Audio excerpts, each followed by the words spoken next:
Hello everyone, and welcome to this presentation on understanding deer stotting behavior and its relationship to cogbooks. In this presentation, we will explore the behavior of deer stotting from Tinbergen's 4-level of analysis and how it relates to the concept of cogbooks. First, let's begin with Tinbergen's 4 levels of analysis: causation, development, evolution, and function. These 4 levels allow us to better understand how and why a particular behavior is exhibited by an animal.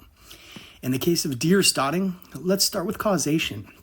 Causation refers to the immediate environmental stimulus or physiological state that promotes the behavior. For deer stotting, a common hypothesis is that it serves as a visual signal to predators, indicating that the deer is healthy and capable of outrunning them. McComb et al. 2001 supports this hypothesis. Moving on to development. This level refers to how the behavior changes over an animal's lifetime. Young deer are more likely to exhibit stotting behavior compared to adult deer, which suggests that it is a learned behavior. Rosenwig et al. 2017 supports this hypothesis. Next, we have evolution, which refers to the historical origin and development of the behavior. In the case of deer stotting, it has been suggested that this behavior evolved as a response to predation pressure, allowing deer to signal to predators that they are strong and healthy, and therefore not worth pursuing, according to Caro et al. In 2016. Finally, we have function, which refers to the purpose of the behavior and how it contributes to an animal's survival and reproduction.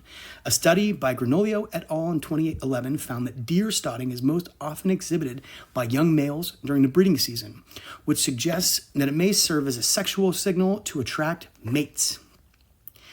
Let's see deer stotting in action.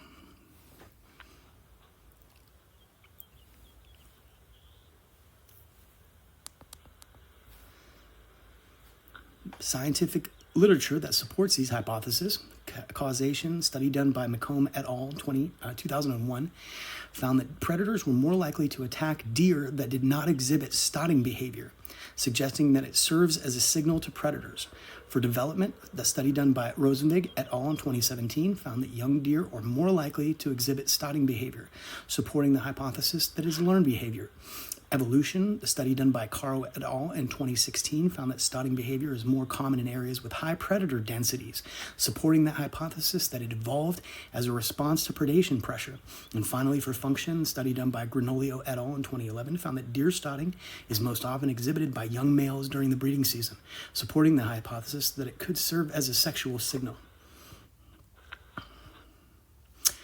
Conclusion: we can see that deer stotting behavior can be better understood by exploring Tinbergen's 4 levels of analysis.